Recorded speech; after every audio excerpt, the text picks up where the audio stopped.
Hi guys, welcome to episode 13 of the AlwayzGamezTV Podcast. The date is the 23rd of December 2013.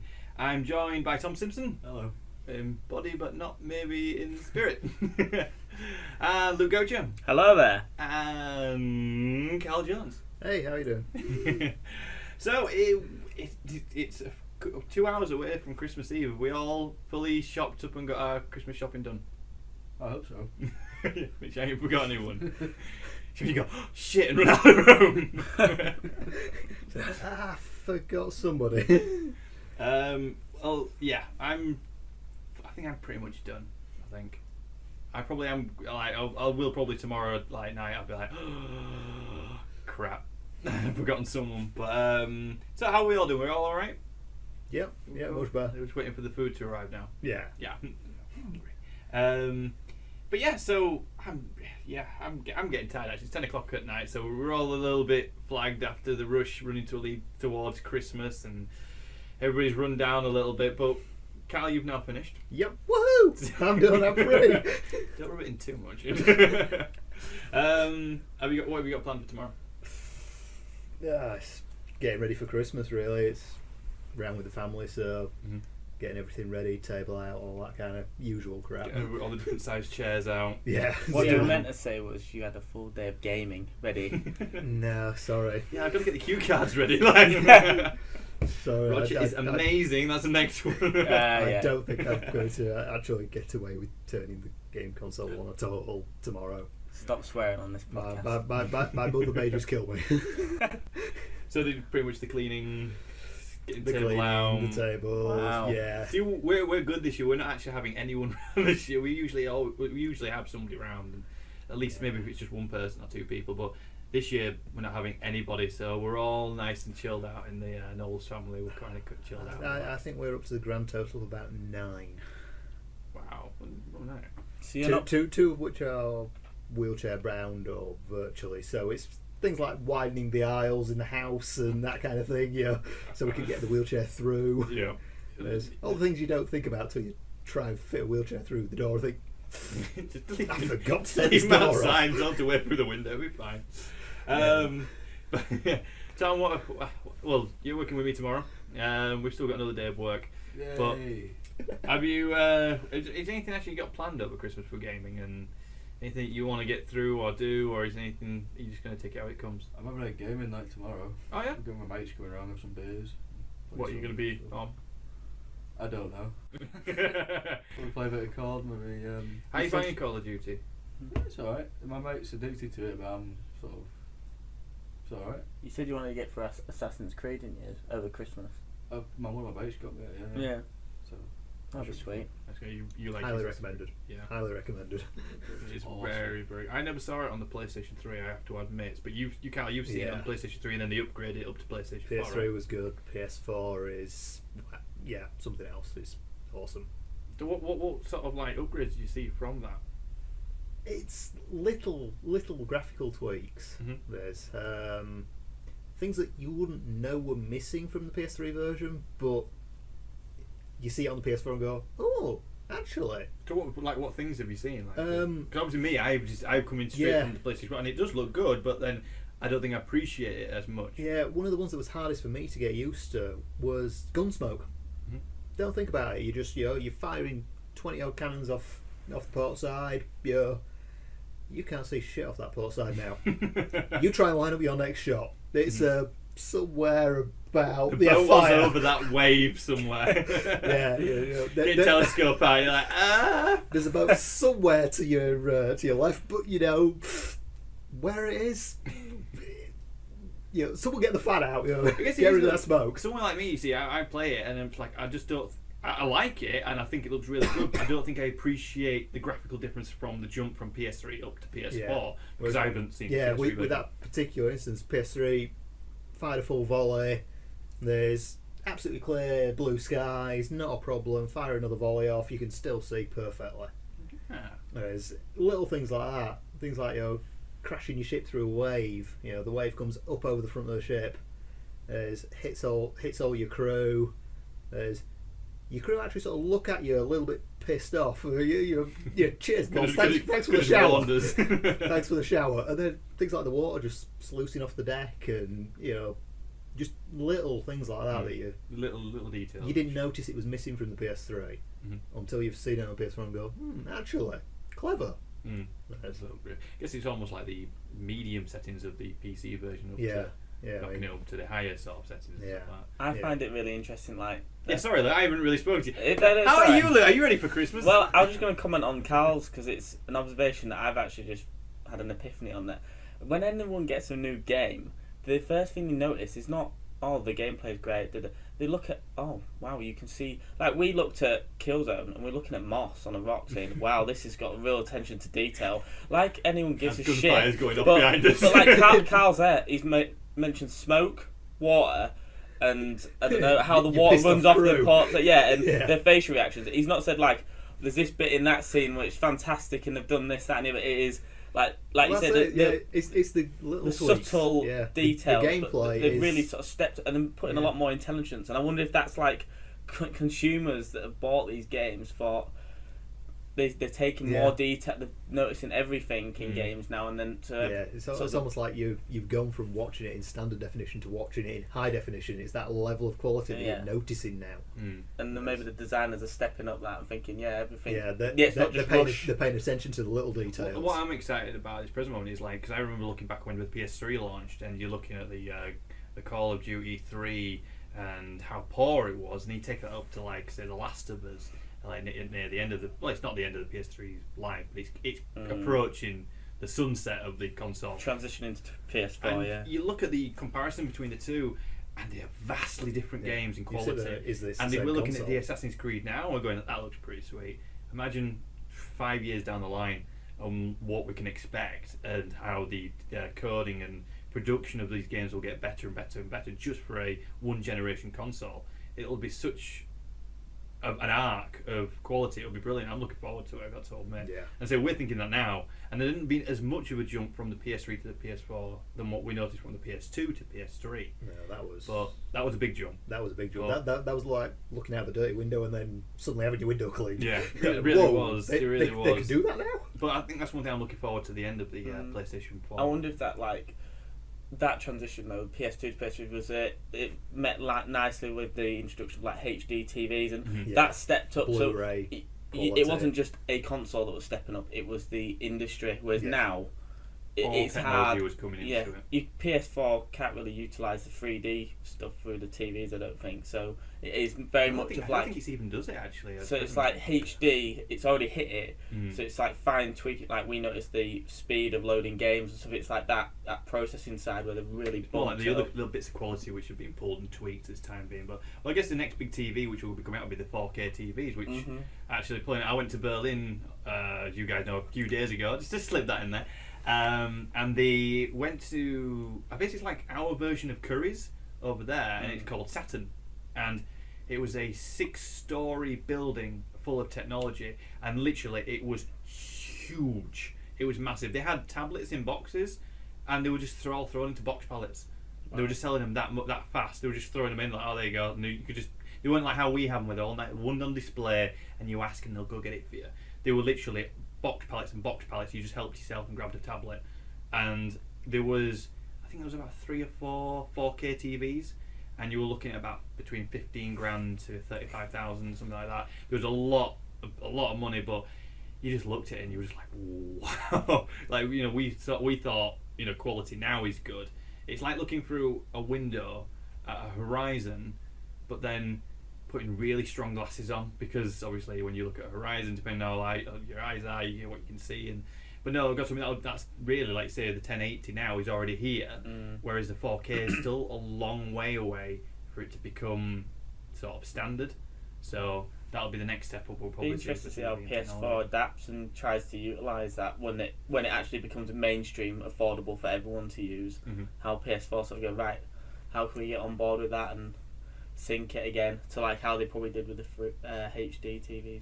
But are you ready for Christmas then, Luke? Have you really got your presents all sorted? I'm ready. Unlike Karl, I'm more than ready than Karl. It's disposable plates than easy food, so I can discard quickly and get the PlayStation on rather than keeping it hidden and in the Everything's closet. moving. I've got a sort of a running agreement, I think, with my parents in that, you know, as long as I socialise, do the family thing on Christmas Day, Boxing Day, I can disappear. I thought that's why PS4 had chats. You could all play a game separately and you could still talk to each other and be social. Put a speaker downstairs. Yeah.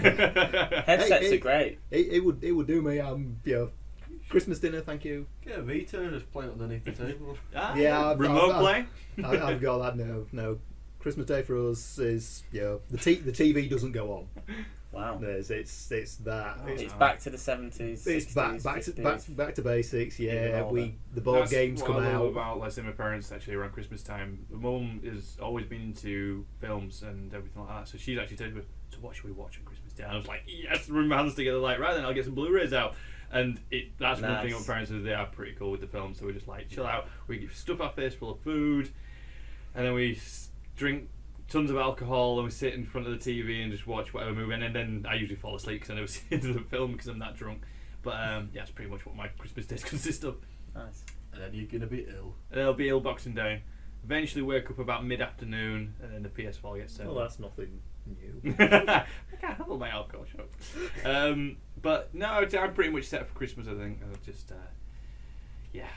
I think it's been so busy running up to it, and like I said, I was away in Berlin for a few days, and that sort of made it like shorten the time amount of what I could get ready, and yeah, it just feels like it always seems a mad rush the last minute, even though you're like thinking, oh, Christmas will come. Obviously, Christmas doesn't change date ever, like obviously, but no matter what, when we're time, It feels a lot later this year. It feels like it's not, you know, it's not Christmas Eve tomorrow. It's, you know, that's a week away. Yeah. Don't worry about it. It's crept up on us, really. Yeah. It's You sit there and think, hang on, no. It's on Wednesday. I bet calendar's running out of doors now. I got to tell you, it really has crept up on a lot of us, but okay, well, at least they chill out and play. At least we've got the PlayStation 4. Some of us have. Sorry, Luke. It would be so Something nice. to look forward to in 2014. It's alright. I'm. Don't hit me. Yeah, it definitely looks like a PlayStation. Looking at your 4. present right now. Obviously, this isn't very good for the podcast, but visually, Luke's just looking at his present, arguing him, and yeah, there's a PS4. He knew what I wanted, so from the last podcast, and this is. Oh man, I just need to pop on Amazon for a second. This may be my final podcast, depending on how this goes. I've got a cardboard box that could just write PS4 on. That'll do. I've got an Yeah, empty actually, PlayStation empty 4 boxes box over here. there. I've got a fantastic imagination. I'll just take that to shop unbox it. It just didn't come with Actually, the that leads console on to inside. a story actually we're going to read out in a little bit Nah. for the news. Anyway, we'll crack on with the news, and there's a lot more. Actually, before we do that, I emailed you guys and said about a couple of things. Luke's hanging his head in shame. About your 3 most favourite games, because we're going to choose an Always Games TV Game of the Year tonight. So what we do is, you're on too loudly. You okay? What? You're good, man. It wasn't captured, Tom. You're okay. This what? Your 3 most favourite games 2013. Your least favourite game of 2013, or your disappointment. The game you got. There's a lot of set categories here. A game you got which you wasn't expecting anything from, but you got it as a bit of a whim, and actually turned out to be pretty good. And then the game that you're looking forward to most in 2014. But then out of the 3 that you chose as your favourites, you choose yourself what's your game of the year, and we'll all put our game of the year game in, and we all vote on it and go like that. So it'll work out as we go along. Sure. But, anyway, let's crack on with the news, and we'll cover a few stories in there.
So actually, the first story of today, we've only got a few stories. I've kept it quite minimal, really. Is one that you pointed out to me, Luke. You sent me a link on Facebook. It's about a teenager who was scammed out of a Xbox One console on eBay. He apparently had saved up for a long time and bought it. There was a bit of a discrepancy with the description on eBay. It was under the category of electronics and everything like that, but actually on the description it said it was a photo of an Xbox One, and he was a bit unsure and a bit wary about it, but he still went for it, and then he got a lovely picture through the post of an Xbox One with a writing on the back saying thank you very much for your purchase. Was it framed? No, it wasn't. And No. it wasn't. It was a printout. Yeah, It was really poor really quality.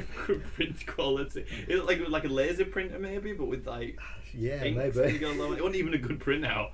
I'd have been furious. Been like, couldn't you even just afford to do a nice one? Yeah.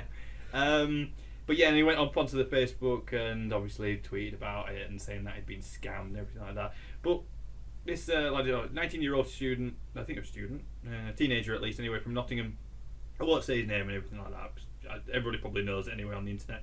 But he'd apparently bought it for his 4-year-old child, Xbox One with FIFA. Now, No. a 4-year-old... No. It wasn't for his kid, it was for him, clearly. I but- can't play that- FIFA that- now at 27. So 26. that was a lot better than clearly me. an excuse for the missus. Yeah. It's for the son. Don't worry about No. it. As What much he- as what Wii he U thought isn't was- selling right well for the 4-year-old, you think you'd get a Wii or a Wii U in all honesty, Yeah. or a Yeah. 3DS. That's pretty good. He thought, how can I get a refund without sounding completely stupid?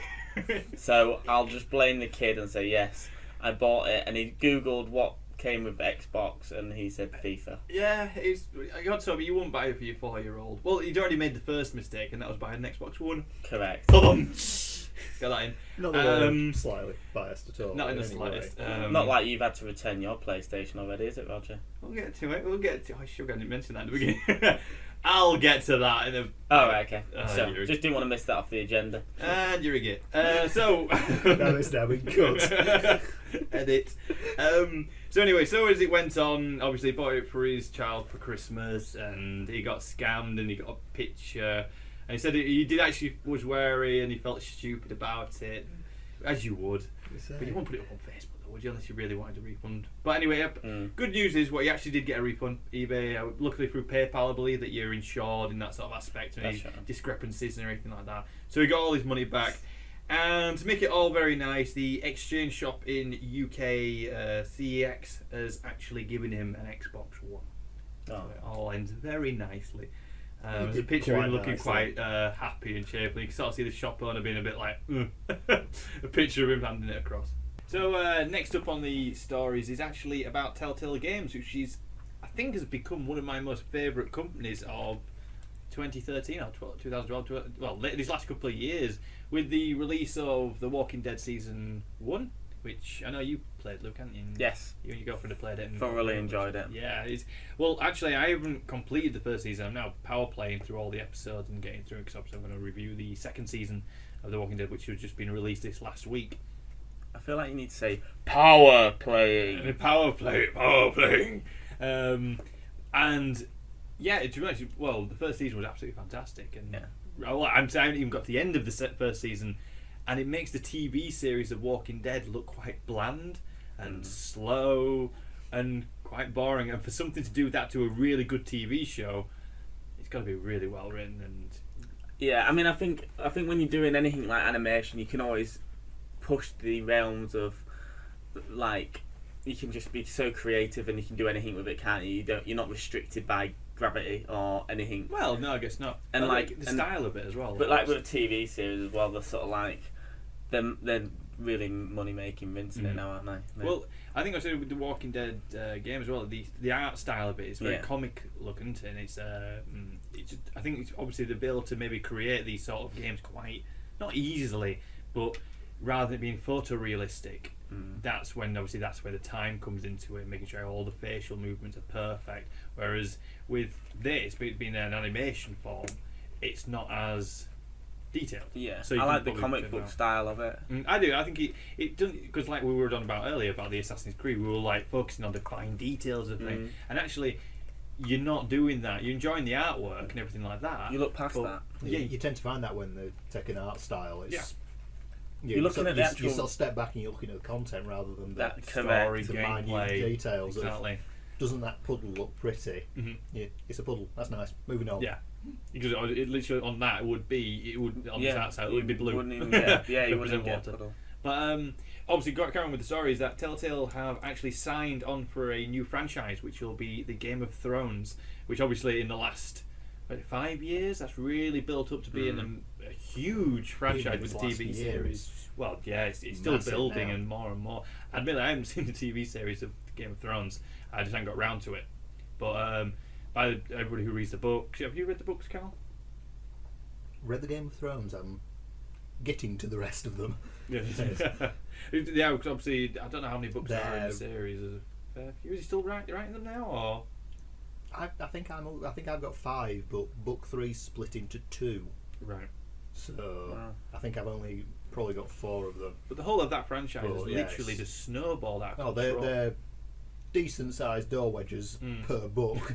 Yeah, the 5 of them stacked up is one shelf of my bookshelf. Oh, There's, there's a lot of story content there. Then. for it to be- yeah, there's a lot really detailed stories, lots of description.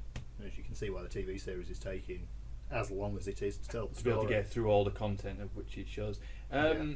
No, obviously we haven't got a huge amount of detail. It's only literally just been announced that they are doing the Game of Thrones franchise. And I think it's maybe coming out in late 2014, possibly even 2015. So, but again, there is no real announcement for date when it will be launched or released and everything like that. But it's another like little quiver in the stack for Bill to get another franchise under the belt sort of thing for Telltale, which is brilliant. I think it'll work really well. Now, obviously, there's been previous Game of Thrones games which have been a bit, not very good and flopped quite badly. But again, I think with the style of storytelling and their art style works very well to tell a story, if you know what I mean, if that makes sense at all. Because like we said earlier, was that you're not focusing on the graphics, you're not saying, the minute little details, you're focusing on what they're telling you and what you're interacting with. I saw a little bit of a Let's Play by Sips on The Wolf Among Us. Oh, that's another one that they've done, yeah. It looked really good. Like, I'm really considering buying it because it gets you hooked. I got that on the Steam sale actually a couple of months ago. I think it was only a tenner for the full season. I think it might be on again. I think I saw it on sale. The winter sale of Steam's on into at the moment, so you probably will come across. Like, obviously they've only released episode 1, but I bought the season already, and it was like obviously if you see it's good value now. It's less than £20, I think, for the season, and for the first episode, there's been raving reports for Wolf Among Us by Telltale, and again, I think that a bit like a TV series again, that you get to play that first episode. And you're hanging on for that second episode, and you're like, I bought the Walking Dead season 1 in one go and making my way through them steadily at my own pace. But I can imagine the frustration of knowing that there's going to be an episode 2, but you're going to have to wait 2 months or 3 months until that's released. But I guess it's a way of giving the game longevity and being able to pull out your hype for that game for over a long period of time. But it seems to work really well.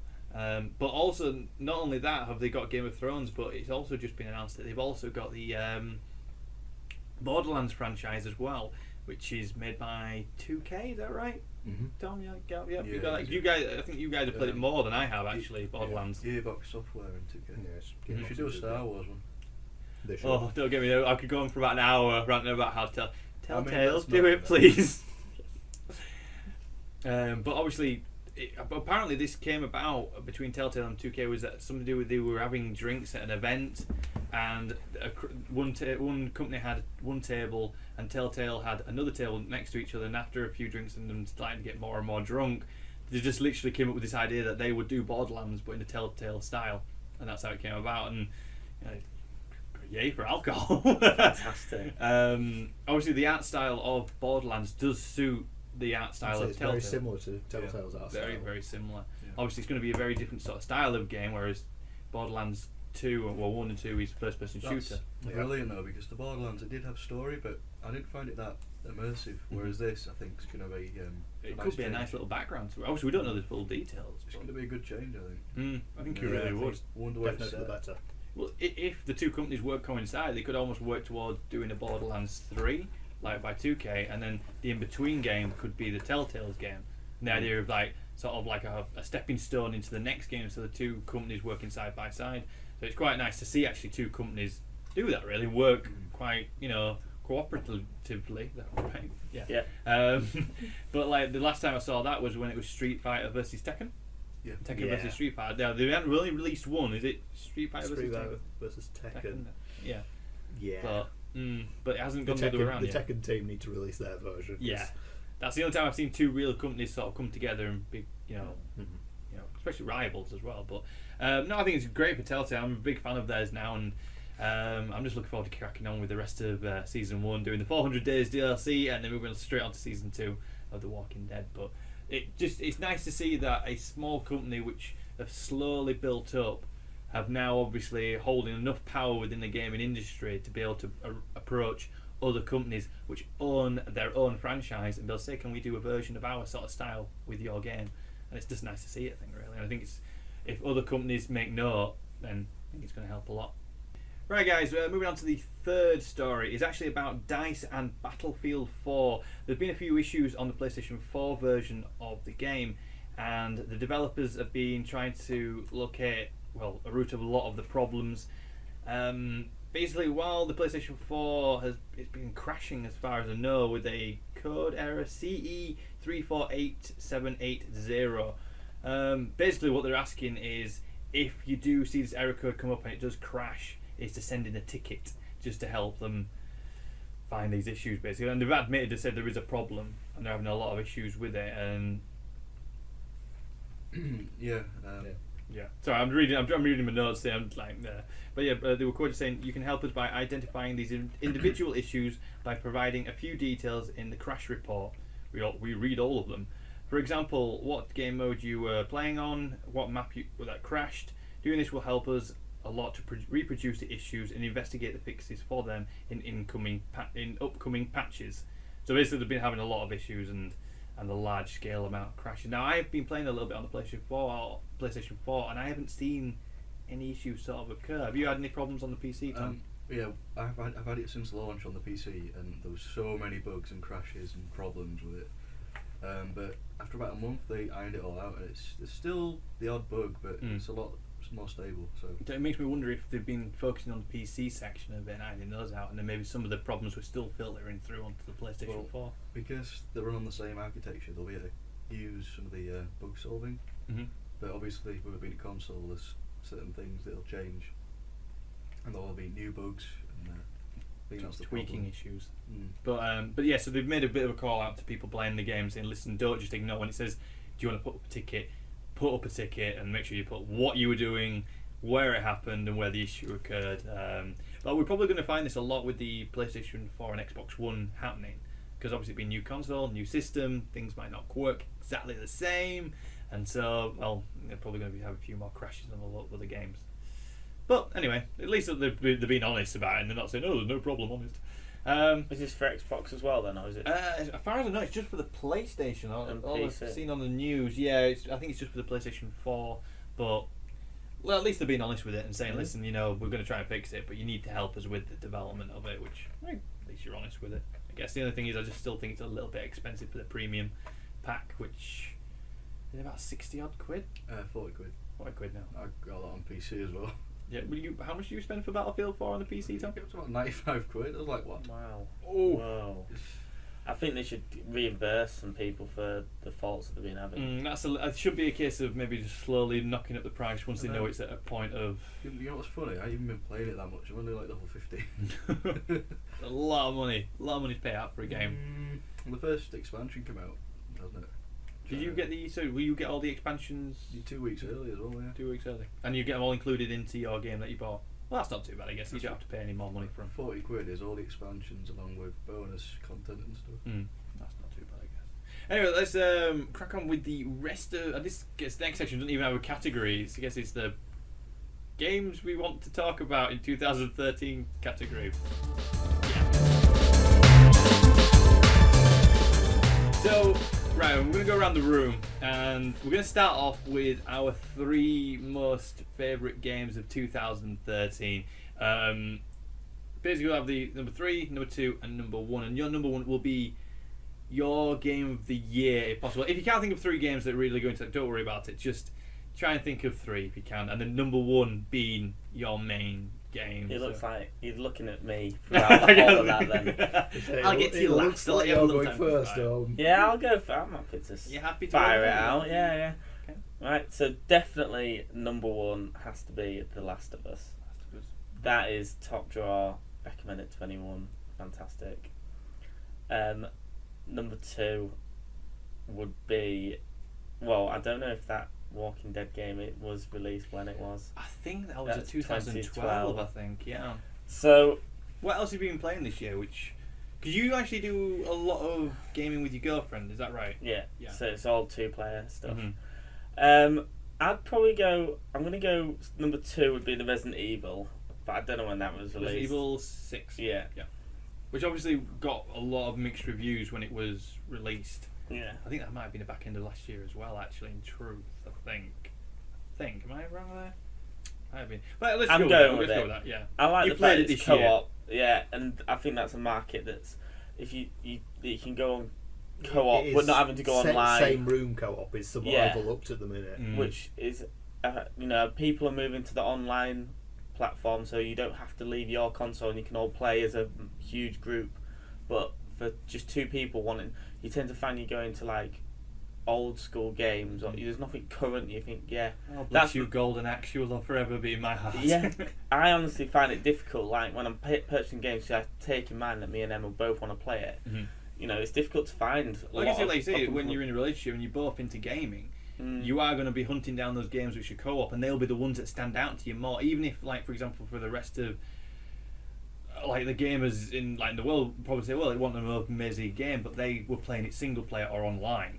Now, obviously, for yourself, if you're going to focus on the co-op section of it and being local co-op, you will hunt out these little games, and that'll be like, well, it already goes up a notch for yourself personally because it's got that local co-op already inbuilt.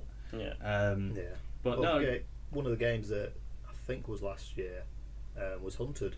That was built purely as a co-op. Hunted, I never played that. I think it's Hunted Demon Forge. All right. It's a 2-player game. If you try and play it with the computer is shocking. Mm. I'm a long range, bow and arrow, Sniper. fine, if the enemies see me, they're too close.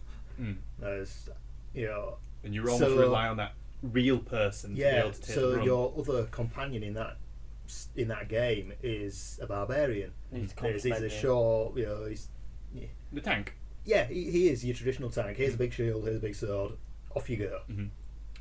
So playing it with Frog, who we've heard earlier, was awesome because he was watching my back. I was looking down the street, picking off enemies.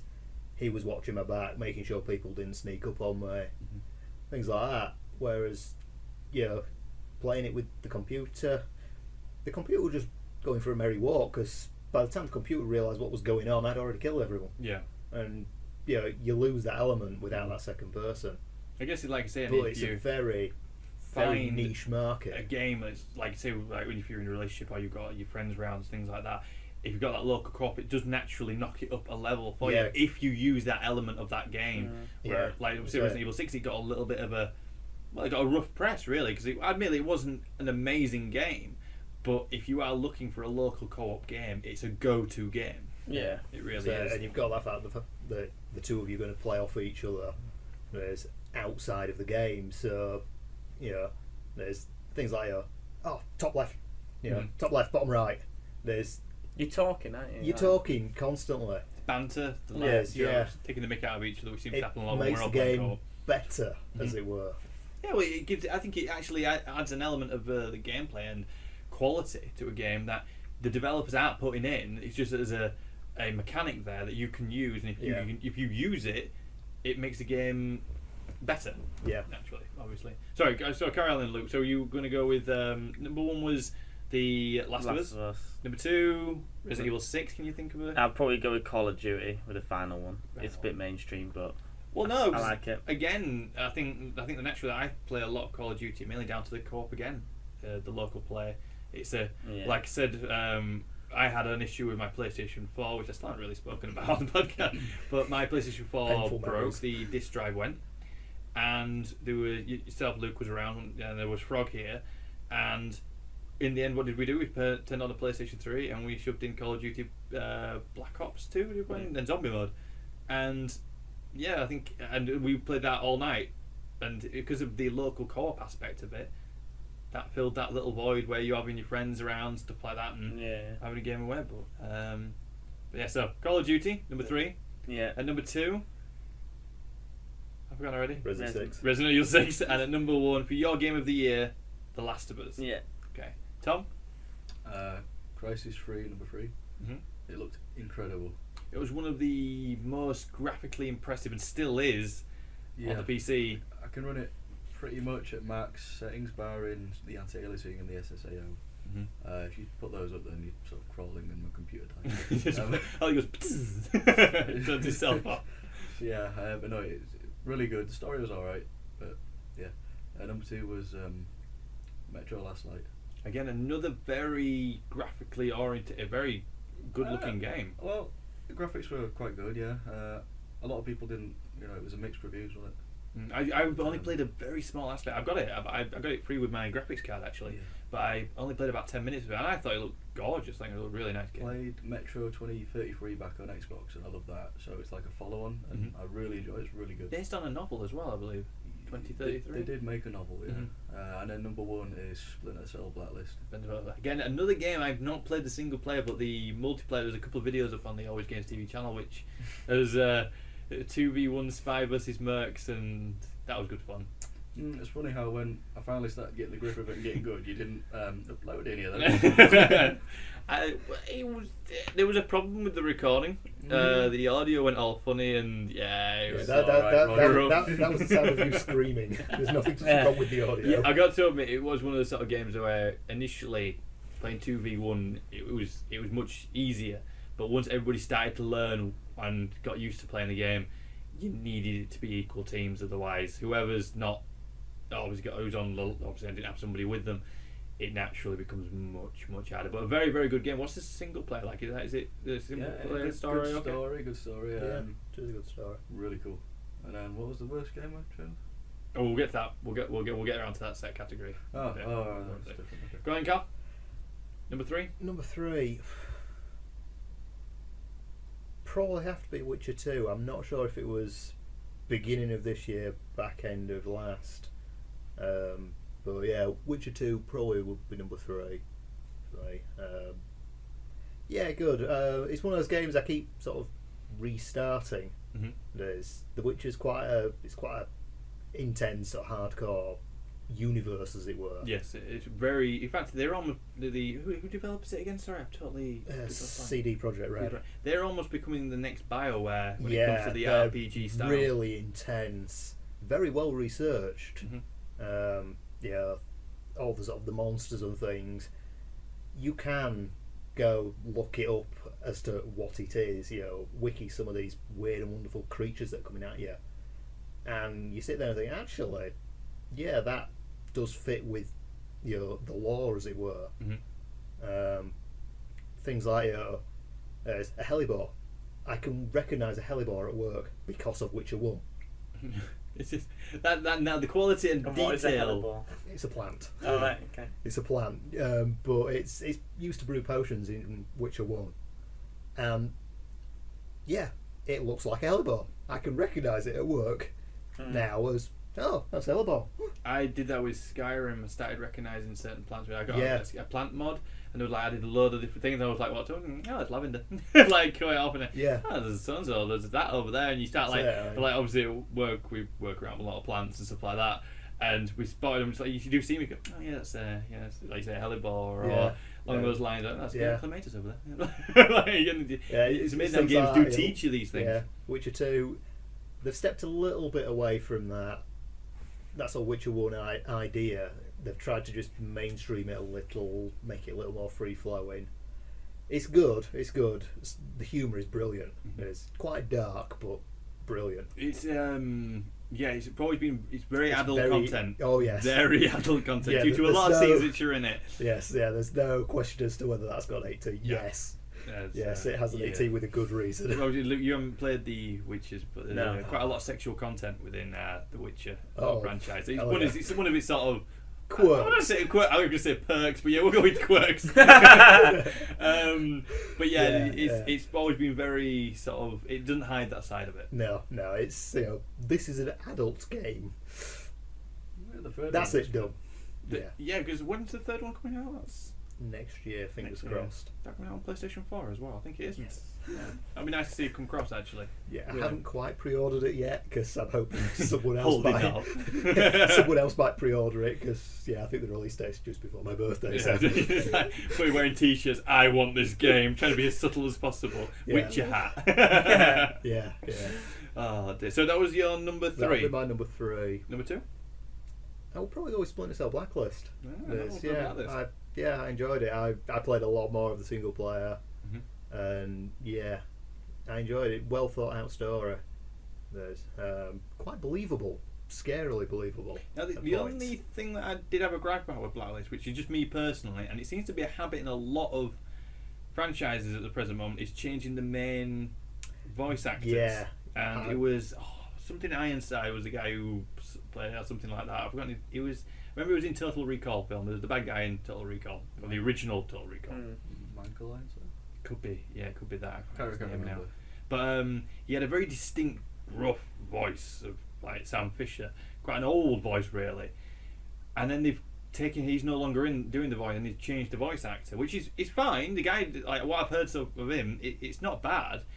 It just didn't think it was as recognisable that it was Sam Fisher because I played the intro and I was just like, which one's Sam? And I was like, oh, it's him. And it was like at first it just took me not obviously a long time, but it took me about 10-15 seconds to work out who Sam Fisher was, who the main character from all the franchise. And that for me was where I was like, eesh.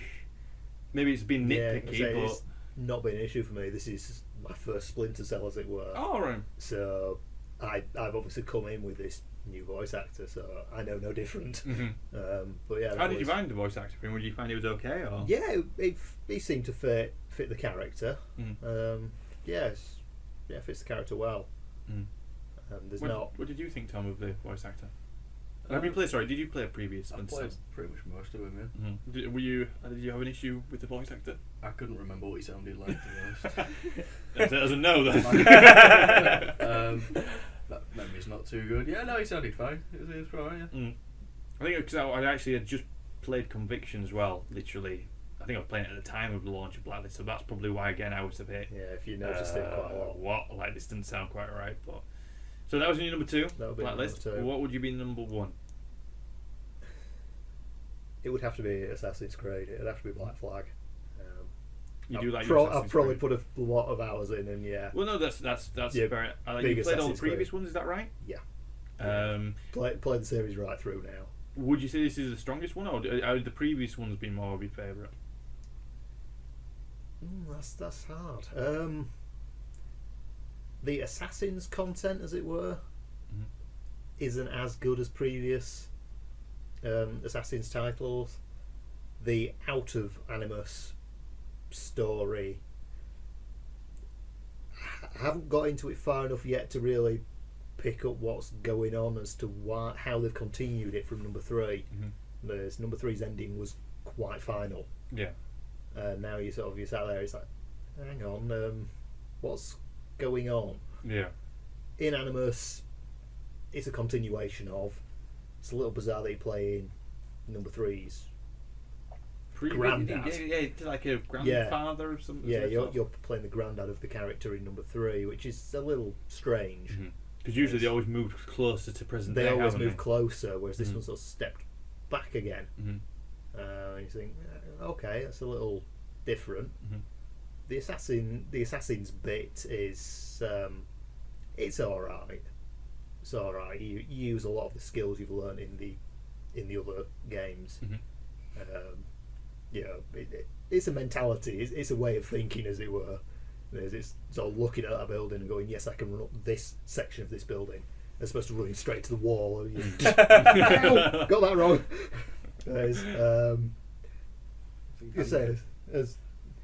we were discussing earlier with the things like hiding in bushes and assassinating people from bushes, you get to the point where you're no longer waiting for the icon to pop up and right, you can do it now. You just know when they're close. Yeah, they're in range now. Got it. It is a very good looking game. I can say that again. I know we're going back to it, but you do. I played a little bit on the PlayStation 4. Unfortunately, like I say, my PlayStation 4 broke, so I lost all my save data, so I'm going to have to restart it.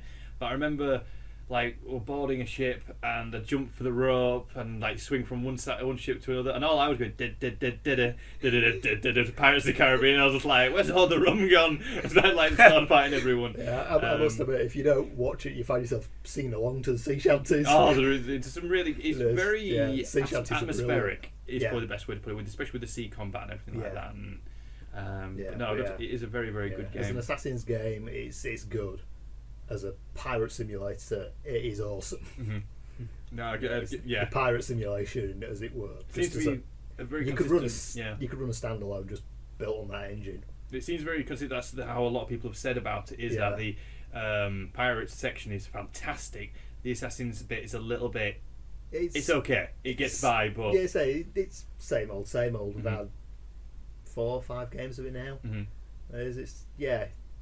There are only so many ways you can, kill someone. We do it from a tree this time. It's tree, building, haystack, bush. And just as a woman, that's one thing I want. No, or you hide in a group of courtesans, or you get a band of pirates, brigands, general thugs going through the game series.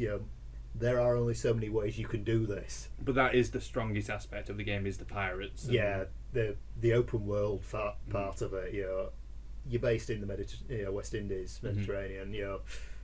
The map is only so big, but within that map, there's a lot of content. There's you'll be sailing along, looking at the nice horizon, or watching the island go past, until you run into a sandbank. And you think, bugger. Where did that come from? And it was, you were too busy looking at the island to your left. It's certainly a game that in 2004 I'm going to want to go back to and really crack on with it again. I'm going to get it for Christmas, and I'm really looking forward to it. I haven't played an Assassin's Creed game since the first one, so I don't know what's happened. I really liked the first one. I really liked that. Was one of my favourite ones. As they went on, I started to like them less, and then as I played this one, I've come back and really enjoyed it again. Maybe it was the fresh new. Admittedly, with the first one, it had a lot of repeat content. You did the same thing again.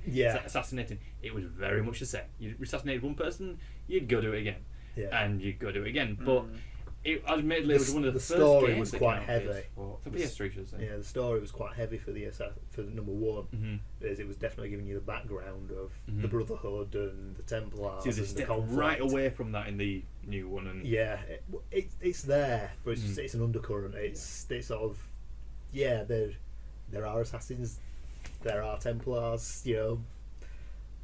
There's something going on, but it's a lot. It's more the pirates, really. It's the piracy that you. They should have just really created a pirate game. I think the reason why they put the Assassin's Creed bit in was to make it known and sell. Well, I think it was from number 3. You had the naval missions in that, and I think everyone was commenting so much on love that naval mission, love that bit.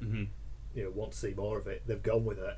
I think it's probably the best thing to do is go with what the people say, and if they like it, then might as well go with it.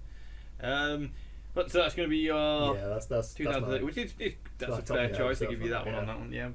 And yours, Roger? Right, with mine, and in all honesty, I cannot remember what I said for my third one. I was making a list today, and I totally buggered it up, and I can't remember what my third one was. I don't look at my shelf, and I still can't think of any. But at number 2, what I was going to go for was actually Grand Theft Auto 5, which none of us have actually mentioned as of yet. Mainly because, Karl, you played it, haven't you? Yeah. But Luke and Tom, you haven't, have you? No. Tom, you're waiting for the PC version? Or PS4, PS4, if they do one for the PS4. And what about you, Luke? Have you played Grand Theft Auto 5? No. Well, the reason why it's not my number 1 is I honestly don't know why it's not my number one.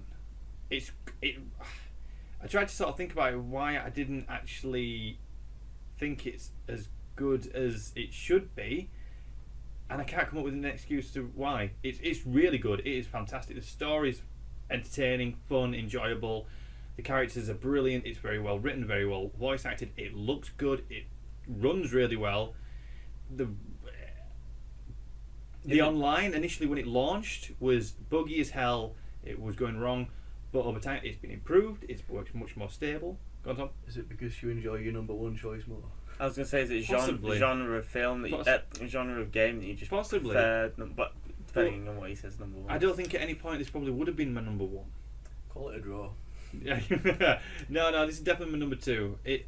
What I liked about Grand Theft Auto, it was fantastic. It was perfect, but it was almost as if it was too perfect. It comes to a point where you just kind of like, all the Grand Theft Autos are really good, and it's again a very good rendition of the Grand Theft Auto Maybe franchise. it's because you expected it to be so good. Possibly, and that's And probably why. It's hit your expectation there, done. Mhm.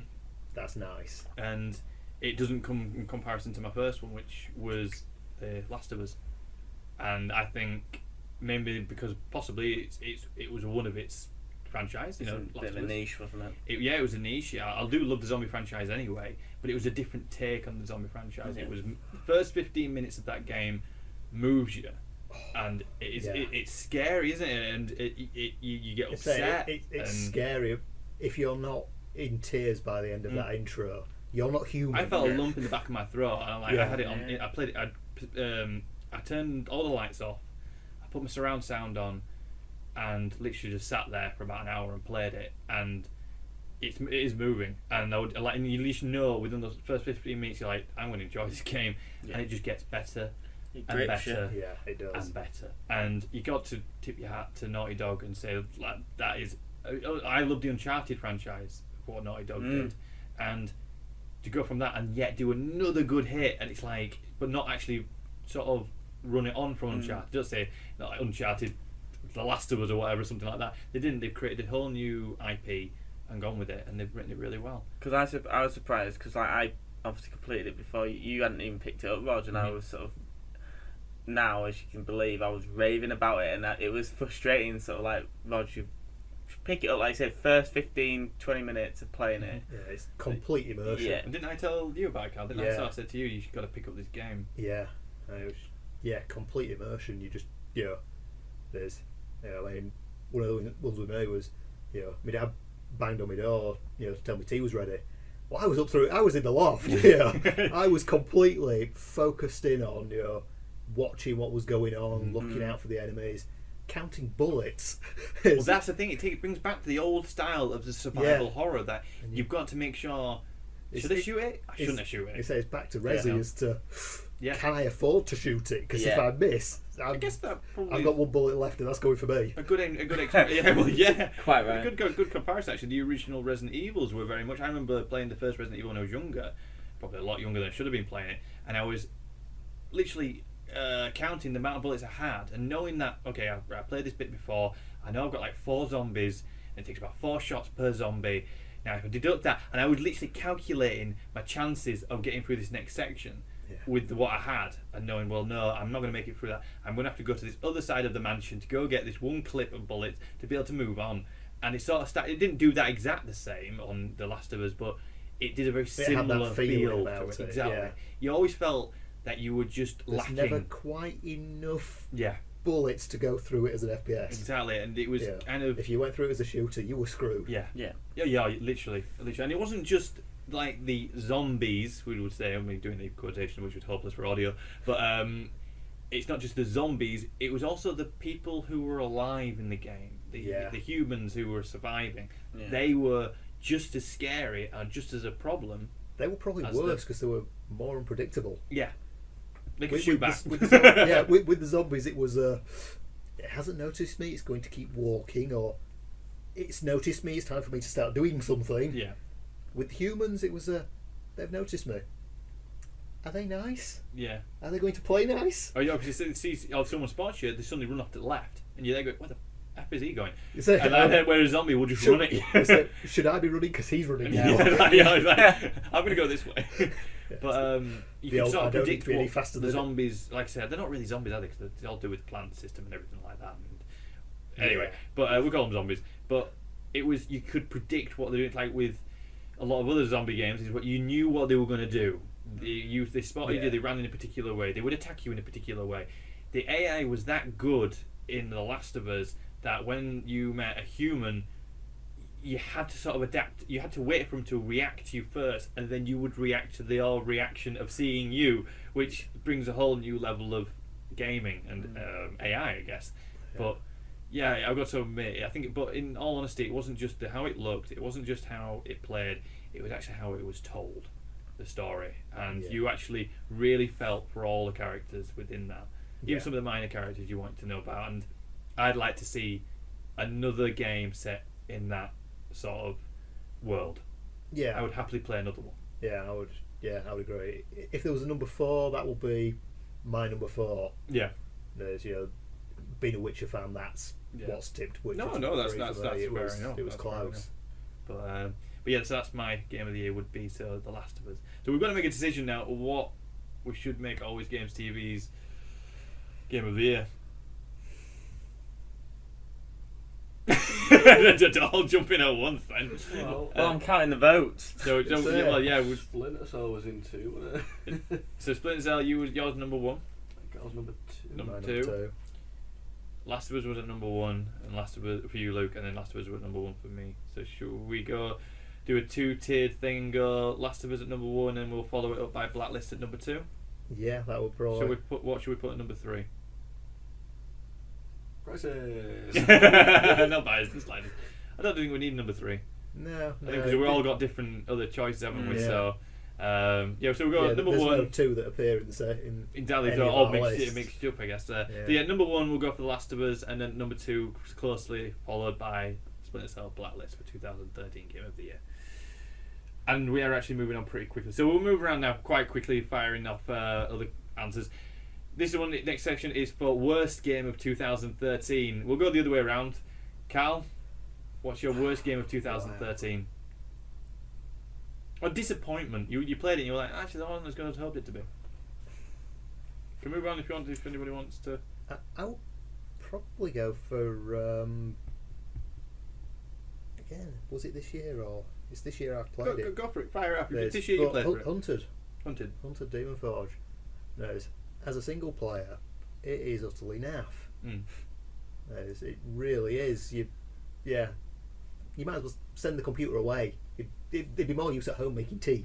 Make herbs for me. Yeah, just go away, leave me alone. You're saying like the AI was just a bit broken. Yeah, it was just it was rubbish. Fair enough. No. Yeah. But also don't forget this is our first year of Always Games TV, so like running up. So if it's meant to be set before 2030, that's fine. That's fine. It's our first category, so it's the first time we're doing it. So Tom, what's your worst game?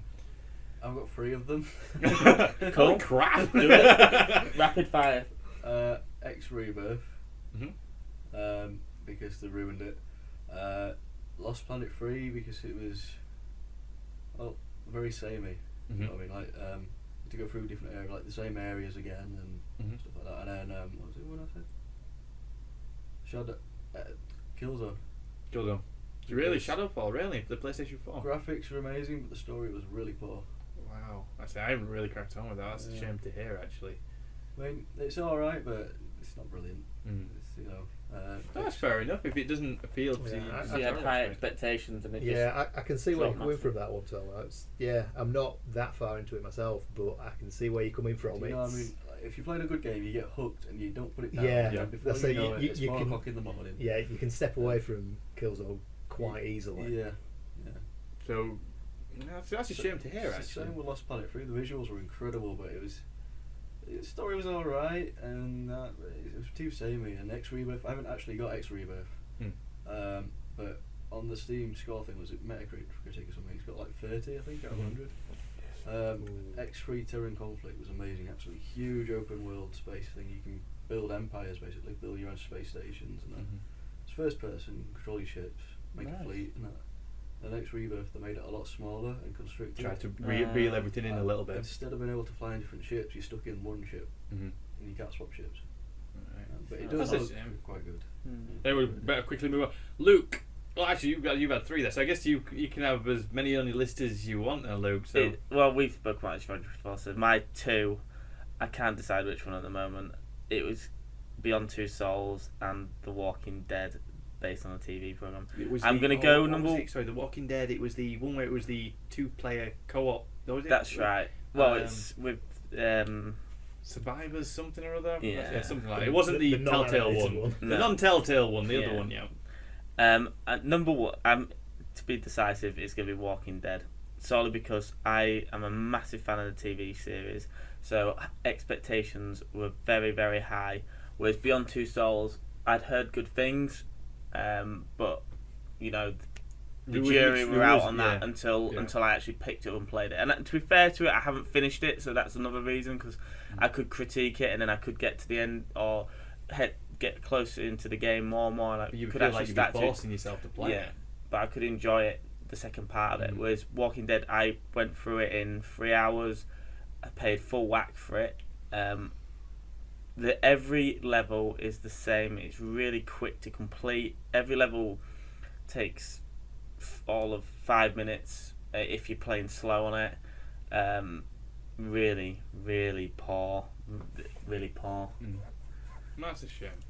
It was like, but there was a lot of, it was weird because that game did sort of come out very quickly. Yeah. It was announced and it was released like 2 months later, something stupid like that. It was a very quick turnover of production. And you could tell it together overnight. You could tell it flopped quick because I sold it, and then a week after selling it, it like over halved in price. Yeah. And you could tell it will straight balance. away. People actually on the internet, they know that when something's not good, and They get rid straight of it. away like panic selling. But for myself, I was going to go for War Z, but that came out at the end of 2012. War Z was very much like DayZ, and they ran off the hype of that, and in the end, it was an absolutely appalling, terrible game. Shambolic. It really was. It was a pay to win, which didn't work. They basically just tried to fob off all the DayZ fans and tried to get in before Dean Hall had released his. Well, it worked. Well, it worked because I was one who got pulled into it, and it was terrible. It absolutely shocking. It looked terrible. It felt terrible. It ran terrible. And then on the Steam, when it released on there, they actually blatantly lied to customers of what the content was in the actual game, which eventually Steam pulled down. But it did take a little while for them to get around to doing it, which again didn't look good on Steam, and it certainly didn't look good on the developers of War Z. And they recently just released the game Nether. Actually, they got done for copyright issues. Oh, didn't they? yeah, sorry. What's it called? Infestation Survivor Story. It's now be called that. Yeah. It's now been changed name because the not DayZ people sued them. I thought they were going to get in straight away. No, it was the World War Z people. The filmmakers. Yeah, they got in. Well, the franchise owners of that got in contact and sued them for the name, and it was a shambles. It was Clearly, they terrible. didn't want to be associated to it either. No, I don't blame them. Dean Hall was furious. As a film, that film is awesome, but well, initially, I know Dean Hall, the creator of DayZ, he wasn't too fussed about it. He was like, fine. He says, if someone wants to copy my idea, that's great. That makes it look even better. the best compliment you can get is someone copying your idea. But then he started realising that actually people were getting confused with DayZ and War Z, and DayZ started getting complaints sent their way about how bad the game was, and he was confused and didn't understand, and it was because of War Z they were getting it wrong. They were meant to send it to them, and they would actually send it to DayZ developers. Okay. But actually, that's at the end of 2012 game, but it sort of developed as time went on at the beginning of 2013. The actual one which I was disappointed was called Flashback, which takes me back to when I was little and played the SNES, and it was a game which came out, and it was quite niche, and it was a platform game, and it was quite popular, really, I guess, eventually on the SNES, and it was a very, very good game. It was good for the platform. It was fantastic. So it was going to get re-released in full graphics and everything like that, and they changed it. It was a platform game, but tried to put shooting involved in it and had a load of other mechanics. And in all honesty, it was crap. Not gonna lie, it was terrible. I was like so looking forward to it. Oh yeah, I was like, wow, finally the game from my childhood. It's like I said, I mentioned Gold Axe earlier. It's like someone going back and redo. Well, they did actually redo Golden Axe, and all that. But it's like going back to your old retro game and what you loved when you're younger and remake it, and it was terrible, shockingly bad, really, really bad. And I'm so disappointed. That one does take the I think top mark personally for me would be the worst game of 2013 or the worst disappointment of 2013. Anyway, we'll quickly move on. Quick fire again. What you're hoping for? Look forward to in the most from 2014. Karl, go for it. There's two. I can't decide between them. Witcher 3 is Wild Hunt. I'm a Witcher fan. Enough said. Yep. No, that's fair. And Elder Scrolls Online. There's on Oh, PS4. I totally forgot all about Elder Scrolls. There's, That meant to have come out at the end of this year, but then it got pushed back It's to been spring pushed back 2014. Yeah. And they released a release date. It's coming out on PC on the April, I believe, on PC, and June on the PlayStation 4 and Xbox One. Yeah. Yeah, I got that right. That was pretty good, sir. Off the top of my head. Yeah. I'm no, looking forward to that. The trailer intrigues me. The cinematic trailer was pretty Cinematic cool. trailer was pretty cool. Pretty cool. They are good at doing MMOs are very good at doing cinematic trailers. Yeah. Blur, I believe, who do it. A lot of the cinematic trailers. But anyway, we're going to move on. Go on, Tom. Your excitement for a 2014 game? What was the expected release date of Battlefront 3? Was that 15 or 14? Or 60? Well, we don't know. Oh. I'd like to say Fallout 4, but it's not even been announced. So You could say they could see a game that you hopefully might expect in 2014. Future. That'll probably come out in 2020, so I'm going to say... That's still a future release. Yeah, future release. I'm going to say, I've never really played Metal Gear, but I'm going to say Metal Gear 5, because it looks epic just from that trailer. That's mine. Yeah. Really? That was going to be mine straight away. Well, That's you a- can share it. Which is it's a surprise for you guys because you Oh. two haven't really played the Metal Gear Solid franchise. There was another one called, was it Dying Light, but I don't think that might be Xbox exclusive. The I haven't. creators of Dead Island, I Yeah, believe. it looks Yeah. cool as that, but... Created No, another one. Metal Gear looks cool. Yeah. Oh no, that's a surprise because I know you two haven't really got into the previous games of Metal Gear, but it's nice to know personally because it was my one that I'm looking forward to in 2014. With hands down, it's my number one that I'm looking forward to next year. Obviously, there's Destiny as well, which is I think it's coming out late summer, I believe, which I'm looking forward to. But Thief's coming out as well, isn't it? Thief as well, That's for PlayStation February. 4. Basically, overall, 2014 is looking pretty good. What was it? Tom Clancy's The Division. The Division, yeah, That that's looks coming out. cool as well. I think it'll be my reason for buying a PlayStation 4. is Really? when The Metal Metal Gear, Gear- when Luke- it comes out. Oh, yeah. that warms my heart. Yeah, that'll be. I'll wait. I can wait now. I can wait for the hype to die down on the PlayStation itself. Mhm. I've always said when I find some games that I truly want to buy, then I'll be. Well, that's the best thing. That's the best time to come into a Yeah. console is when you know there's going to be some good games out on it. Get some glitches out. One aspect of the Metal Gear Solid which I'm happy about, especially with you, Karl, I presume you'll be getting it as well, and Yeah. so it'll be the online co-op which will be involved in the Metal Gear Solid. And I'm just like, yes. See you 'Cause all there. It was on Yeah. Peace Walker, which was on the PSP. Now there was online co-op with that, but it's finally nice to see it come across onto a console. They've got online co-op. Can I It'll be just ask, interesting to see. how is they it do a console exclusive? No, it is coming out on the Xbox. Oh, you're sorry. You mean for the Like PC? and stuff? Yes, it is coming out on the PC as well. Oh, I don't want to get it. Don't know when it will be coming out on the PC. Just buy it on all platforms. Well, someone who spent Xbox, but we'll £90 get it odd anyway. pound on Battlefield 4 Premium, you can get Metal Gear Solid and all the other ones. I You know, know? that was before I wasn't getting paid as much. Oh, you're rich. I'm not. I think that pretty much wraps it up for another podcast. I was going to do a rundown of the UK top 10 releases and everything like that, which I probably should do. Yes. Okay, I'll do that. So giving you a rundown of the UK top 10 charts. At number 10 is the Minecraft Xbox 360 edition. At number 9 is Killzone Shadowfall. At number 8 is Need for Speed Rivals. At number 7, Just Dance 2014. At number 6, Grand Theft Auto 5. At number 5, Lego Marvel Superheroes. At number 4, Battlefield 4. At number 3, Assassin's Creed 4 Black Flag. At number 2, Call of Duty Ghosts. And at number 1, FIFA 14. And Luke's giving me a nod with a big grin. Is it any good? Yes. Good. Luke's review. Nice one. Unfortunately, I haven't updated the future releases on the AlwayzGamezTV website, so unfortunately I'm not be able to read them out at this present moment. But I'm a little bit behind on that. But it's an aspect of the website which is getting an update and a bit of an overhaul, so that's why it's a little bit in an issue at this present moment. But as far as I know, there isn't actually much coming out now. I think Christmas is setting. Yeah.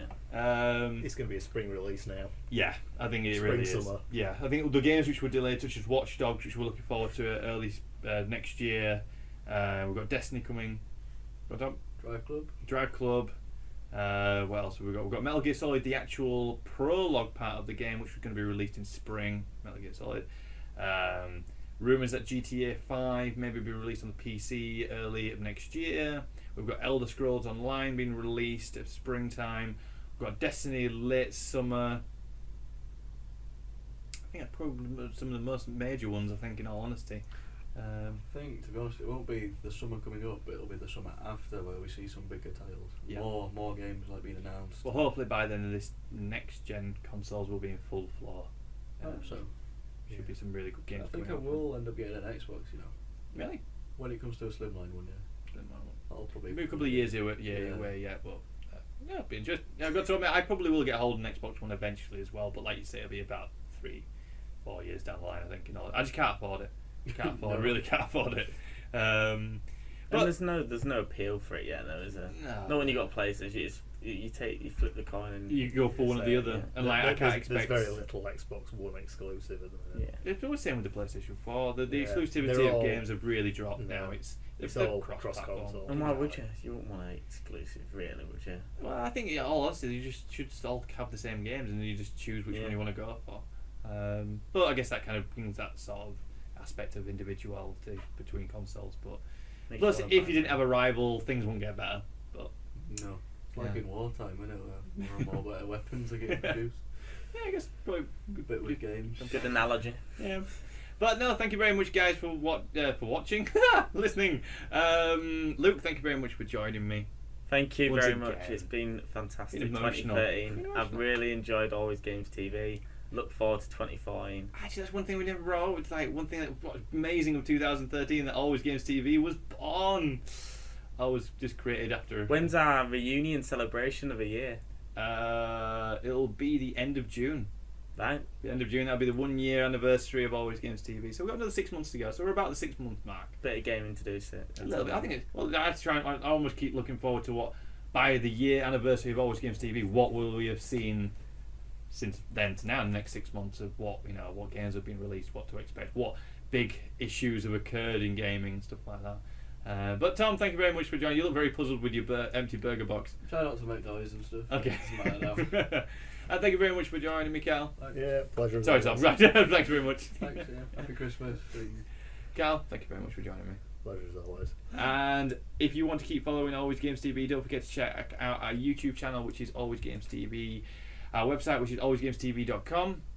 The iTunes version of this podcast will be going up a week late due to iTunes people going on whole Christmas vacation, and so they're not going to be updating anything to do with iTunes for a little while, and it'll probably pop up around about middle of next week. But the YouTube version will be going up straight away. Don't forget to follow us on Twitter, which is @AlwaysGamesTV, and also follow us on Facebook, which is /AlwaysGamesTV. And if you've got any feedback for the podcast, we haven't received any feedback as of yet, but hopefully one day we will. Don't forget to email us. Actually, no, we haven't actually got an official email for Always Games TV. That is maybe why we've not had it. Possibly. Roger doesn't like feedback if it's negative. Only the good feedback I want. Yeah. I probably should create actually this holiday over the Christmas time. I'll create a special podcast feedback section of the email. You could And- just leave it on the Twitter. Well, that's it. Yeah, if you want to leave any feedback, you can always leave us on the feedback on And if you'd like to see YouTube. anything from us. Twitter, yeah, YouTube, Facebook. But like I say, if there's any questions that you want us to read out or have a little discussion, feel free to put them forward and we'll have a go at reading them out and answering them as best to our ability. But other than that, guys, have a really good Christmas. Drink lots, but responsibly. Yeah. Eat lots, Responsibly. responsibly. And have a very good New Year. Thanks very much, guys.